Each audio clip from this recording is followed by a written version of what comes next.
with my weekly pregnancy update. And yes, I totally missed last week, which would have been my 30 weeks. And so today I'm going to talk a little bit about both 31 weeks pregnancy update. So as we speak, this baby right here is moving so much. I don't feel so much kicks, but as I feel like really big movements, and I feel it up here and down there. I mean, I don't know how big this girl is, but seriously, she's moving a ton, and all over the place. So it's pretty cool. So I guess for the last 2 weeks, I don't feel like that much has happened.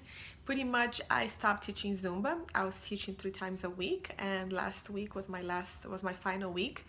And I do miss having that routine to, go work out and push myself to get out of the house, put some makeup on, and put my workout clothes on. So now I have to make a bigger effort to work out at home. Luckily, I have a bunch of programs that I can choose, but it's definitely taking a little more push, and it takes a lot more motivation. It's a bigger struggle right now for me to get that done, but I do feel that it helps my energy, and it helps me just not want to lay down in bed all day. So far my energy levels are great. I think I've been eating no crazy cravings, just normal starving all the time, kind of thing. And I started to feel a little bit of pressure down there, but nothing unbearable or weird at this point yet. So the baby is at 31 weeks. It's just about 15 inches long. I mean, 15 inches? Yeah, that's pretty big, right? I don't know. Just so I don't know where they get those measurements, but it says it's the size of a cabbage. I guess we can figure that out.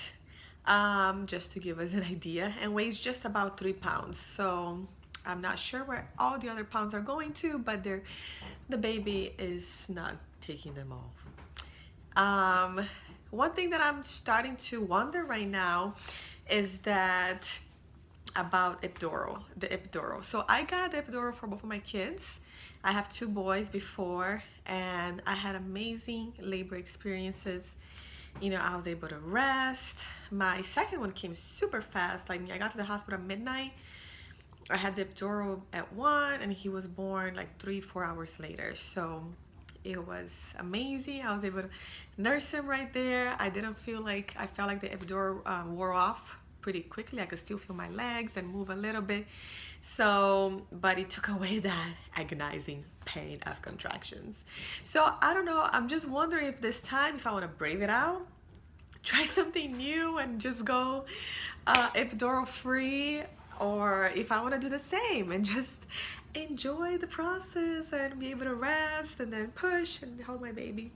So I don't know. Have you done both? Have you do you have a preference for which one you could, if you could choose, which one would you do it again?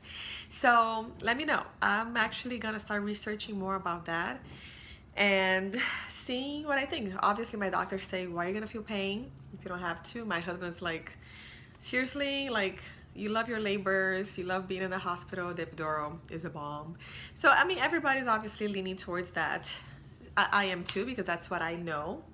But I don't know, I'm just curious. I'm curious, but so I'll see. I'm gonna let you guys know what I decide, which it doesn't even mean that's what's gonna happen, right?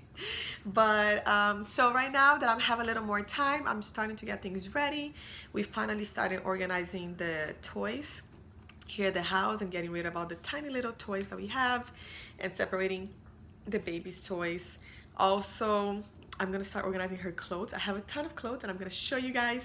I've got some amazing things from a very amazing friend that she saved all her baby clothes from her daughter, and she has all this designer stuff, and she's like super excited for me to see them, and I feel so bad because I still haven't seen them, but I will. I'm getting to it. I just have to do things like in a certain order, otherwise my life just gets chaotic.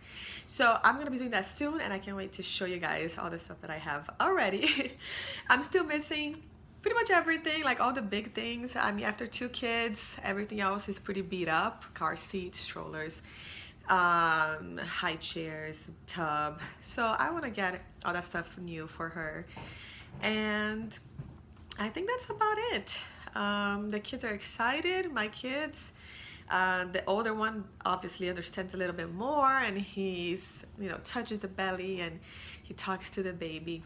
My 2-year-old, he's not too excited about it. So when I ask him to give a kiss to the belly, he's like, I don't think so.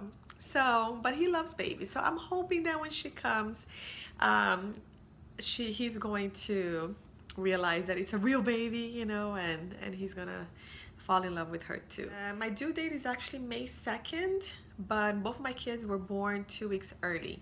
So I'm hoping this baby will follow the same path and will come mid-April. So, which is pretty cool because that's my birthday in the beginning of April and my husband's birthday at the end of April. So it would be kind of cool if that works out that way.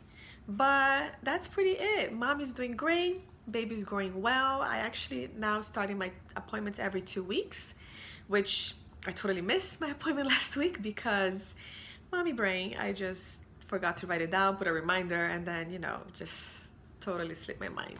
So I'll have my 2-week update next week. But so far everything's good. Everything's looking great. And now it's time to get ready, the house ready, and get the crib up and get everything ready for this baby to come. And we still don't have a name, but we're working on that. We're gonna do that. We're gonna do that this week. Maybe, hopefully. So, all right, so that's it. Let me know if you guys have any questions, and let me know, epidural, no epidural, what would you do especially if you've done both? What is your experience like? So I hope to hear back from you guys. Take care. Bye. 1, 2, 3, 1, 2, 3, drink. 1, 2, 3, 1, 2, 3, drink. 1, 2, 3.